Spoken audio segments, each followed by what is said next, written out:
Hello students, आज का जो हमारा टॉपिक है वो है सबसेट्स, सुपरसेट्स एंड प्रॉपर सबसेट्स। ठीक है, तो सबसे पहले हम ना सबसेट्स को डिफाइन करते हैं। सबसेट ऑफ ए सेट, इसको डिफाइन किया हमने। A set A is said to be the subset of B if each element of set A is also an element of B. एक capital set A B set का subset कहलाएगा जब A set के सारे elements B में present हो। ठीक है, if A is a subset of B we write as A is a subset of B. ठीक है, हम लोग लिखेंगे कैसे, ऐसे। ये देखो ए ऐसे करके एक सी को थोड़ा कंप्रेस फॉर्म में लिखेंगे और उसके बाद एक इक्वल डालेंगे और बी। तो ये क्या कहला रहा है, ये क्या बोल रहा है कि ए के एलिमेंट, ए सेट के सारे एलिमेंट बी में प्रेजेंट है। तो हम इसे क्या बोलेंगे, A is a subset of B. तो thus A is a subset of B if and only, इसे क्या बोलते हैं, इफ एंड ओनली इफ। अगर कोई एलिमेंट एक्स सेट ए में है तो वो इंप्लाई कर रहा है कि वो एक्स बी में भी है। क्यों? बिकॉज ए बी का सबसेट है। ए बी का सबसेट है तो ए के सारे एलिमेंट बी में प्रेजेंट है। तो अगर कोई भी एलिमेंट सेट ए में होगा तो वो एलिमेंट सेट बी में भी होगा। ठीक है, तो मैंने क्या बोला कि अगर ए सेट के सारे एलिमेंट सेट बी में है तो ए सेट बी सेट का सबसेट होगा, उसको हम ऐसे लिखेंगे। ठीक है, एक ऐसे कंप्रेस सी और नीचे इक्वल डाल देंगे। फॉर एग्जाम्पल देखो, हमारे पास एक सेट दे रखा है ए 1 2 3, एक बी सेट दे रखा है 2 3 5 1। तो यहाँ पे क्लियर है, ए सेट में क्या हमारे 1 एलिमेंट है, यहाँ भी 1 है, यहाँ 2 है, यहाँ भी 2 है, यहाँ 3 है, यहाँ भी 3 है।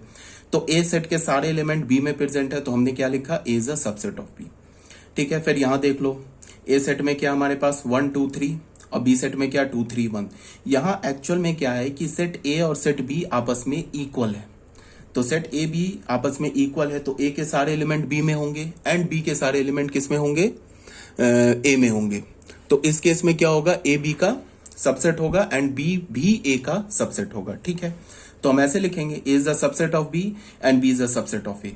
तो ए बी का सबसेट है और बी ए का सबसेट है। ये पॉसिबल तभी होगा जब दोनों सेट इक्वल होगा। इनफैक्ट हम इस रिजल्ट को यूज करेंगे दो सेट्स को इक्वल प्रूफ करने में।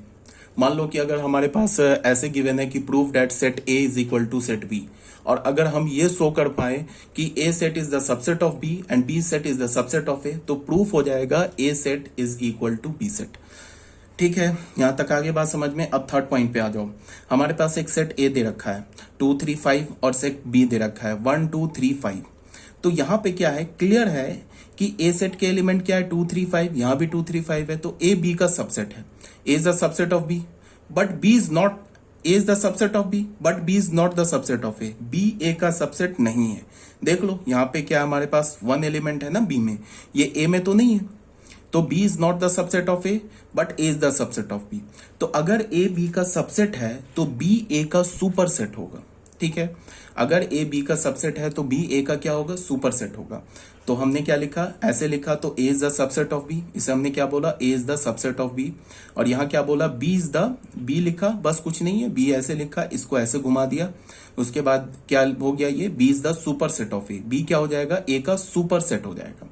ठीक है, इस केस में देखो, सेकंड जो है इस केस में देखो, इस केस में क्या है कि ए बी का सबसेट है, बी ए का भी सबसेट है। तो यहां क्या होगा, ए जो होगा, बी जो होगा वो ए का सुपर सेट हो जाएगा। क्यों? बिकॉज ए बी का सबसेट है।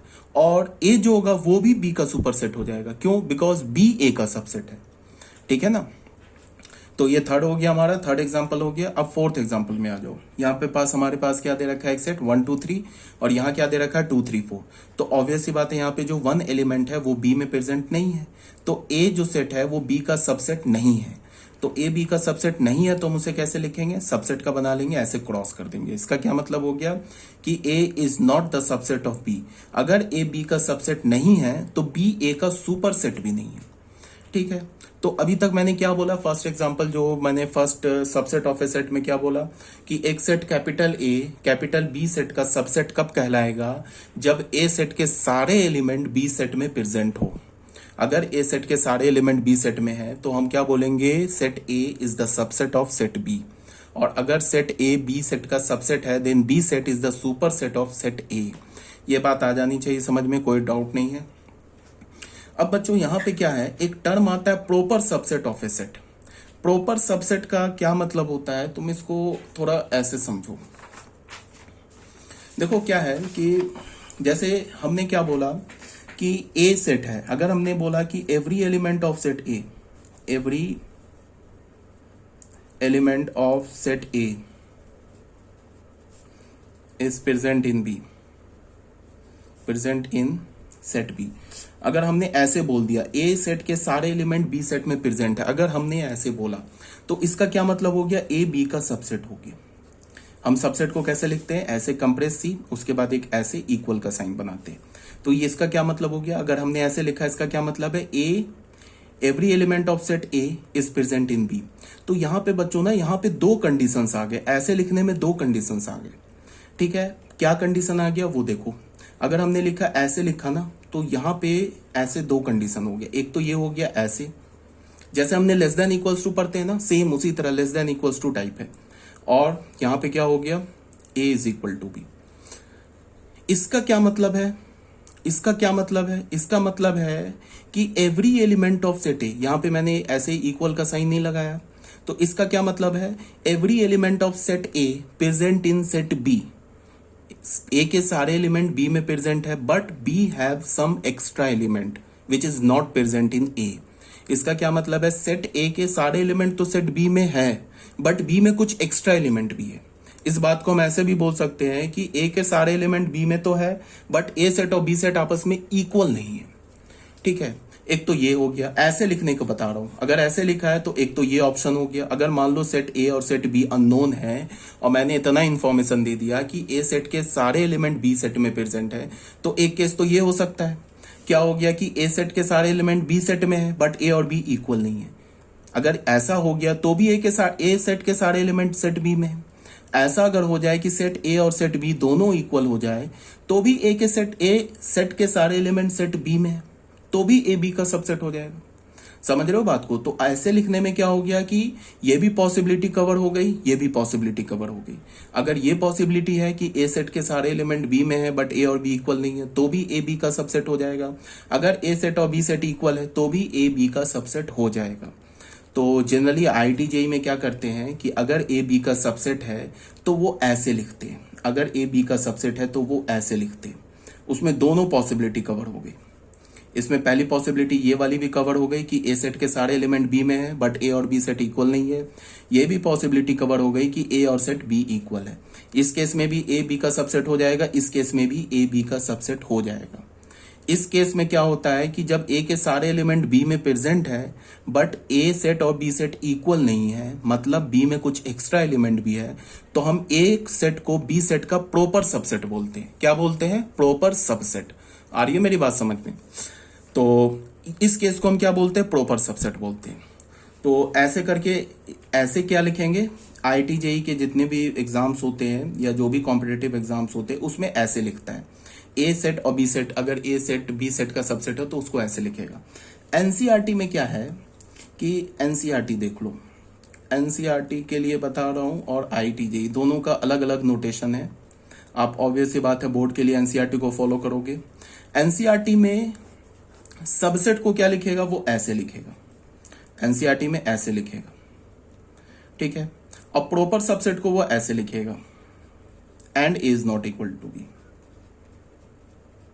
ठीक है, आईआईटी में सबसेट को कैसे लिखेगा, ऐसे, और प्रॉपर सबसेट को कैसे लिखेगा आईआईटी में, ऐसे। इसको ध्यान में रखना है। ऐसे लिखने का क्या मतलब हो गया, एनसीईआरटी क्या बोल रहा है कि ए के सारे एलिमेंट बी में प्रेजेंट है और ए और बी इक्वल भी हो सकता है। इसमें एनसीईआरटी क्या बोल रहा है, ए सेट के सारे एलिमेंट बी में प्रेजेंट है, ए सेट और बी सेट आपस में इक्वल भी हो सकता है। ठीक है, आईआईटी के एग्जाम में कैसे आएगा, ऐसे। इसका क्या मतलब है, ए के सारे एलिमेंट बी में प्रेजेंट है, ए और बी यहां भी इक्वल हो सकता है, तो ये इक्वलिटी ऐसे लगा देगा। एनसीईआरटी ऐसे लिखेगा। और एनसीईआरटी प्रॉपर सबसेट को कैसे लिखेगा, ऐसे। Sorry, this is B, not zero, this is B. ठीक है, एनसीईआरटी ऐसे लिखेगा प्रॉपर सबसेट को। इसका क्या मतलब हो गया कि ए सेट के सारे एलिमेंट बी सेट में प्रेजेंट है बट ए सेट और बी सेट आपस में इक्वल नहीं है। और यहां पे आईआईटी में कैसे लिखेगा, ऐसे लिखेगा। इसका क्या मतलब हो गया कि ए सेट के सारे एलिमेंट सेट बी में प्रेजेंट है and A set B set equal नहीं है। एक बार फिर से बोल दे रहा हूं कि जैसे अगर मान लो कि अगर मैंने बोला इतना इंफॉर्मेशन तुम्हें देके मैं चुप हो गया, मैंने इतना बोला कि ए सेट के सारे एलिमेंट सेट बी में प्रेजेंट है, इतना बोल के मैं चुप हो गया। तो यहाँ पे बच्चों दो पॉसिबिलिटी हो सकती है। पहली पॉसिबिलिटी क्या कि ए सेट के सारे एलिमेंट सेट बी में प्रेजेंट हो, बट ए और बी सेट इक्वल नहीं हो, मतलब बी में कुछ एक्स्ट्रा एलिमेंट भी हो। तो अगर ऐसा है तो इसे हम क्या बोलेंगे, प्रॉपर सबसेट। क्या बोलेंगे, प्रॉपर सबसेट। ऐसा भी हो सकता है कि ए सेट और बी सेट आपस में इक्वल हो, ठीक है, तो ए सेट और बी सेट इक्वल हो तो भी ए सेट के सारे एलिमेंट बी में प्रेजेंट है। तो अगर मैंने बोला ना कि ए सेट के सारे एलिमेंट बी में प्रेजेंट है तो दोनों पॉसिबिलिटी हो सकती है। ये भी पॉसिबिलिटी हो सकती है कि ए के सारे एलिमेंट बी में तो प्रेजेंट है बट बी में कुछ एक्स्ट्रा है। ये भी पॉसिबिलिटी हो सकती है कि ए सेट और बी सेट आपस में इक्वल है। इन दोनों पॉसिबिलिटी को कंबाइन करके आईआईटी ऐसे लिखता है और एनसीईआरटी ऐसे लिखता है, ठीक है। अब अगर ये पॉसिबिलिटी हो कि ए के सारे एलिमेंट बी में प्रेजेंट हो बट ए और बी इक्वल नहीं है तो आईआईटी ऐसे लिखता है, एनसीईआरटी ऐसे लिखता है। इस बात को तुम्हें समझना है, ठीक है। तो एक बार और बता रहा हूं कि अगर ए सेट के सारे एलिमेंट बी में प्रेजेंट हो बट ए और बी इक्वल नहीं हो तो ऐसे सबसेट को हम प्रॉपर सबसेट बोलते हैं। क्या बोलते हैं, प्रॉपर सबसेट बोलते हैं। लेकिन मैं अगर इतना इंफॉर्मेशन दे के चुप हो जाऊं कि ए सेट के सारे एलिमेंट बी में प्रेजेंट है, इतना बोल के मैं चुप हो जाऊं तो दो पॉसिबिलिटी हो सकती है। एक तो ये पॉसिबिलिटी हो जाएगी कि ए सेट के सारे एलिमेंट बी में प्रेजेंट है बट बी में कुछ एक्स्ट्रा एलिमेंट है, एक ये पॉसिबिलिटी हो गई। तो इस पॉसिबिलिटी को भी ऐसे लिखेंगे और ए सेट बी सेट इक्वल है, दोनों को कंबाइन करके आईआईटी ऐसे लिखता है और एनसीईआरटी ऐसे लिखता है। अगर ये पॉसिबिलिटी है कि ए सेट के सारे एलिमेंट बी में प्रेजेंट है बट ए और बी आपस में इक्वल नहीं है तो एनसीईआरटी ऐसे लिखेगा, आईआईटी ऐसे लिखेगा, ठीक है। इसको हम क्या बोलते हैं, प्रॉपर सबसेट बोलते हैं। इस केस में इसको हम क्या बोलते हैं, प्रॉपर सबसेट बोलते हैं, ठीक है। काफी मैंने एक्सप्लेन कर दिया। अब आ जाओ प्रॉपर सबसेट में। प्रॉपर सबसेट क्या बोल रहा है, A set capital A is said to be a proper subset of set B if A is a subset of B and A is not equals to B। इसका क्या मतलब है कि सेट A सेट B का proper subset होगा, कब होगा, जब A सेट के सारे एलिमेंट B में प्रेजेंट हो बट A और B इक्वल नहीं हो। मतलब क्या हो, B में कुछ एक्स्ट्रा एलिमेंट हो। तो ऐसे लिखेंगे हम, ठीक है। ये ऐसे लिखने, ये किसके लिए लिखा मैंने, जो आईआईटी में पूछेगा। आईआईटी में जो नोटेशन होगा वो ऐसे होगा। एनसीईआरटी में कैसे नोटेशन होगा, वो ऐसे करेंगे, ऐसे लिखेंगे। एनसीईआरटी में प्रॉपर सबसेट को ऐसे लिखेंगे, ठीक है। Every element of set is present in B and B has at least one element which is not an element of A set के सारे एलिमेंट तो बी में होंगे बट बी में कुछ ऐसा एलिमेंट होगा जो ए में प्रेजेंट नहीं है, मतलब बी में कुछ एक्स्ट्रा एलिमेंट होगा। क्लियर है यहाँ तक, कोई डाउट नहीं है। अब इसका कुछ एग्जांपल आ जाओ। इस एग्जांपल में क्या हो गया, ए सेट हमने ले लिया 1 2 3, बी सेट हमने ले लिया 2 3 4 1 5। ऑब्वियस सी बात है 1 2 3 इसमें प्रेजेंट है बट इसमें कुछ एक्स्ट्रा एलिमेंट भी है। कौन सा एलिमेंट है, 4 और 5। 4 5 एक्स्ट्रा एलिमेंट है तो ए सेट बी सेट का सबसेट हो जाएगा, ठीक है। तो अगर ये एनसीईआरटी होता तो एनसीईआरटी क्या करता, एनसीईआरटी ऐसे लिख देगा। इस केस की बात कर रहा हूँ, फर्स्ट एग्जांपल की। एनसीईआरटी कैसे लिखेगा, वो देखो। एनसीईआरटी ऐसे लिखेगा, A is a subset of B. ये लिखेगा, अगर मान लो हमारे पास सेट ए ऐसे दे रखा है 1 2 3 1 2 3 एंड सॉरी बी दे रखा है हमारे पास 2 3 4 1 5, ठीक है। तो एनसीईआरटी इसको ऐसे लिखेगा, ए प्रॉपर सबसेट है तो A is a subset of B and A is not equals to B. NCERT ऐसे लिखेगा। अब ये लिखेगा एनसीईआरटी और आईटी में कैसे लिखेगा, A is only the subset of B, ऐसे लिख देगा, ठीक है। बट ए और बी के बारे में कोई इंफॉर्मेशन, ये ए और बी सेट गिवन नहीं हो बट इतना गिवन हो कि ए के सारे एलिमेंट बी में प्रेजेंट है तो ए बी का सबसेट हो जाएगा। तो उसके लिए एनसीईआरटी कैसे लिखेगा, सिर्फ ऐसे। ये जो आईआईटी जो प्रॉपर सबसेट वाला यूज कर रहा है ना, वो एनसीईआरटी ऐसे लिखेगा। कब, जब ए के सारे एलिमेंट बी में प्रेजेंट हो। आईआईटी में क्या लिखेगा, ऐसे ही। आईआईटी दोनों कवर कर लेगा, वो भी कवर कर लेगा जब ए बी के इक्वल है और ए बी में कुछ एक्स्ट्रा एलिमेंट है, ठीक है।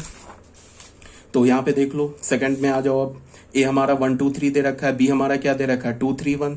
तो यहां पे क्या हमारा, देन ए एंड बी। ए तो भी बच्चों, ए जो है बी का सबसेट है। इसमें काम करो 1 2 3 2 3 1, इसमें कुछ एक्स्ट्रा एलिमेंट डाल दो। मान लो सपोज डेट तुम ऐसा करो, इसमें तुम 4 डाल दो, 1 को ना 4 बना दो, अपने पीडीएफ में करेक्ट कर लेना। 1 को तुमने 4 बना दिया, तो यहाँ पे ऑब्वियस सी बात है कि ये जो 1 है वो ए में प्रेजेंट है बट बी में प्रेजेंट नहीं है, तो ए बी का सबसेट नहीं होगा, तो ऐसे लिखेंगे। और ए जब बी का सबसेट नहीं होगा तो बी ए का सुपर सेट नहीं होगा, तो ऐसे लिखेंगे। ठीक है, यहाँ तक क्लियर है, कोई डाउट नहीं होनी चाहिए। ठीक है, एक बार और चलो बता दे रहा हूँ, एक बार और लास्ट टाइम 2 मिनट में। मैंने क्या बोला, मैंने ये बोला कि अगर हमारे पास सिर्फ ए और बी सेट गिवन नहीं हो, ए और बी सेट के बारे में कोई इन्फॉर्मेशन नहीं गिवन हो, बट सिर्फ एक इन्फॉर्मेशन गिवन हो कि ए के सारे एलिमेंट बी में प्रेजेंट है, तो 2 पॉसिबिलिटी हो सकती है कि ए के सारे एलिमेंट बी में प्रेजेंट हो और बी में कुछ एक्स्ट्रा एलिमेंट हो, या ये भी पॉसिबिलिटी हो सकती है कि ए सेट और बी सेट इक्वल है, तो आईटी में ऐसे लिख देगा। ठीक है, एनसीईआरटी ऐसे लिखेगा। अगर ये तुम्हें गिवन हो कि ए के सारे एलिमेंट बी में तो है बट बी में कुछ एक्स्ट्रा एलिमेंट है, तो आईटी ऐसे लिखेगा, एनसीईआरटी ऐसे लिखेगा, and is not equals to B. इस केस को और इस केस को हम क्या बोलते हैं, प्रॉपर सबसेट बोलते हैं। ठीक है, और इस केस को हम क्या बोलते हैं, इम्प्रॉपर सबसेट बोलते हैं। इम्प्रॉपर सबसेट में दोनों पॉसिबिलिटी आ सकती है। पहली पॉसिबिलिटी क्या कि ए के सारे एलिमेंट बी में प्रेजेंट हो और ए और बी सेट इक्वल हो, ये भी ए के सारे एलिमेंट बी में प्रेजेंट हो, बी में कुछ एक्स्ट्रा एलिमेंट हो, ये भी पॉसिबिलिटी आ सकती है। ये भी पॉसिबिलिटी आ सकती है कि ए के सारे एलिमेंट बी में प्रेजेंट हो और बी में कुछ एक्स्ट्रा एलिमेंट हो, ये दोनों पॉसिबिलिटी आ सकती है। किस केस में, इम्प्रॉपर सबसेट में। प्रॉपर सबसेट में सिर्फ एक ही पॉसिबिलिटी होगी कि ए के सारे एलिमेंट बी में प्रेजेंट है बट ए और बी सेट इक्वल नहीं है। ठीक है, अब आ जाओ बच्चों नोट 1 में। नोट 1 में क्या बोल रहा है कि सेट ऑफ जो नेचुरल नंबर होता है वो सेट ऑफ होल नंबर का प्रॉपर सबसेट होता है। क्यों प्रॉपर सबसेट होता है, बिकॉज हमें पता है ना कि होल नंबर में एक एक्स्ट्रा एलिमेंट है ना, 0, जो नेचुरल नंबर में नहीं है। तो नेचुरल नंबर का सेट होल नंबर के सेट का प्रॉपर सबसेट होता है, तो हमने ऐसे लिख दिया। ठीक है, तो अगर तुम इसको सिर्फ इतने पार्ट को एनसीईआरटी के पॉइंट ऑफ व्यू से देखोगे तो अब इसमें क्या है कि इसमें तो सेट गिवन है ना, हमें सेट गिवन है। नेचुरल नंबर तो हमें पता है क्या होता है, होल नंबर तो हमें पता है, तो हमें ऑलरेडी पता है कि नेचुरल नंबर जो होगा वो होल नंबर का प्रॉपर सबसेट होगा, तो इक्वलिटी लगाने की जरूरत नहीं है। बट हमें नेचुरल नंबर और होल नंबर के सेट के बारे में कोई इन्फॉर्मेशन नहीं गिवन होता। हमें मान लो कि 2 रैंडम कोई भी सेट होता है एन एंड डब्ल्यू कोई रैंडम सेट होता है एन एंड डब्ल्यू, और इस 2 सेट के बारे में हमें नहीं पता है कि ये सेट क्या है, बट इतना पता होता है कि नेचुरल नंबर इस एन सेट के सारे एलिमेंट डब्ल्यू सेट में प्रेजेंट है। तो एनसीईआरटी कैसे लिखता है, ऐसे लिखता। आईआईटी में कैसे लिखता है, ऐसे लिखता। आईआईटी दोनों पॉसिबिलिटी कवर कर लेता। तो ये भी एनसीईआरटी में इम्प्रॉपर सबसेट लिखा है और आईआईटी के पॉइंट ऑफ व्यू से ये भी इम्प्रॉपर सबसेट लिखा है। ठीक है, बट हमें क्या पता है कि नेचुरल नंबर जो होता है वो होल नंबर का प्रॉपर सबसेट होता है। ठीक है, तो अगर एनसीईआरटी की बात करोगे तो एनसीईआरटी कैसे लिखेगा, इसे ऐसे, and n is not equals to W ऐसे लिखेगा। आईआईटी कैसे लिखेगा, सिर्फ इतना। ठीक है, आई होप ये आपको काफ़ी मैंने स्ट्रेस दे दे के समझा दिया, अब कोई डाउट नहीं होनी चाहिए।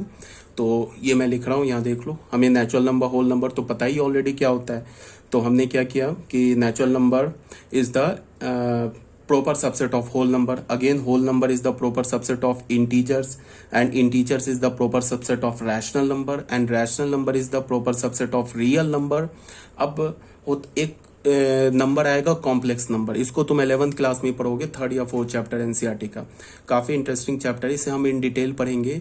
तो हमें ये पता है, या मैं उस चैप्टर में बताऊंगा कि every real number is a complex number. जितने भी रियल नंबर होते हैं ना वो सारे कॉम्प्लेक्स नंबर होते हैं, but every complex number is not a real number. तो रियल नंबर जो है ना वो कॉम्प्लेक्स नंबर का प्रॉपर सबसेट हो जाएगा। क्यों हो जाएगा, बिकॉज कॉम्प्लेक्स नंबर में ऐसे इन्फिनाइट नंबर्स हैं जो कि रियल नंबर नहीं है। तो क्या हो जाएगा, बट रियल नंबर सारे कॉम्प्लेक्स नंबर हैं। तो हमें क्या पता है कि real number is the proper subset of complex number, तो ऐसे लिख लिया हमने। फिर ये क्यू कंप्लीमेंट किसे रिप्रेजेंट करता है, इररेशनल नंबर को। तो irrational number is again the proper subset of real number. Clear है ये बात। अब आ जाओ थर्ड पॉइंट पे। थर्ड पॉइंट क्या बोल रहा है, alternate definition of equality of sets. इसमें क्या बोल रहा है कि two set A and B are equal if A is a subset of B and B is the subset of A. अच्छा, मैं जो अभी यूज कर रहा हूं ना वो मैं कौन सा यूज कर रहा हूं, आईआईटी के पॉइंट ऑफ व्यू से लिख रहा हूं। ठीक है, एनसीईआरटी के पॉइंट ऑफ व्यू से नहीं लिख रहा हूँ। तो मैंने यहाँ क्या बोला कि दो सेट ए और बी आपस में इक्वल होगा। कब होगा? जब ए सेट के सारे एलिमेंट बी में प्रेजेंट हो और बी के सेट के सारे एलिमेंट ए में प्रेजेंट हो। मतलब क्या हुआ? A set is the subset of B set and B set is the subset of A set. अगर ऐसा है तो ए सेट और बी सेट इक्वल हो जाएगा। इसको हम यूज करेंगे दो सेट को इक्वल प्रूफ करने में, इसको ध्यान में रखना। ठीक है, 10 ए सेट बी सेट के इक्वल होगा if and only if A is the subset of B and B is the subset of A. अगर एनसीईआरटी होता ना तो ये इक्वलिटी हटा देता, ये इक्वलिटी हटा देता। ठीक है, क्योंकि एनसीईआरटी ए सेट प्रॉपर सबसेट है और ए बी दोनों इक्वल है, उसको वो इक्वलिटी हटा के लिखता है। ठीक है, तो एनसीईआरटी होता तो क्या करता है? इक्वलिटी हटा देता। ठीक है, यहां तक नोट में क्या हो गया? ऐसे लिखा, A is a proper subset of B if and only if A is a subset of B and A is not equals to B. ये लिखने का क्या मतलब हो गया कि इम्प्रॉपर सबसेट होने का क्या मतलब हो गया कि ए के सारे एलिमेंट तो बी में है बट ए और बी इक्वल नहीं है। ठीक है, तो ये फिर मैं एक बार स्ट्रेस देके बता रहा हूं कि मैं जो लिख रहा हूं आईटी के पॉइंट ऑफ व्यू से लिख रहा हूं। तो ए के सारे एलिमेंट बी में है, उसको मैंने ऐसे लिखा। ठीक है, अगर तुम एनसीईआरटी के पॉइंट ऑफ व्यू से देखोगे तो ये इक्वलिटी हटा देगा। ठीक है, अब आ जाओ बच्चों super set of A set. Set का सुपर सेट क्या होता है ये भी मैंने डिटेल ये बता रखा है अभी, फिर एक बार देख लो। A set capital A is said to be the super set of B set B if B is the subset of A. A set B set का सुपर सबसेट कब होगा? जब बी सेट ए सेट का subset होगा। अगर ऐसे तुम देख लो, ए अगर बी का सबसेट है, ठीक है, अच्छा, A is a said to be the super set. A super set कब कहलाएगा? A is the subset of B. यहां पे क्या है, बी जो है इसको बी कर लो।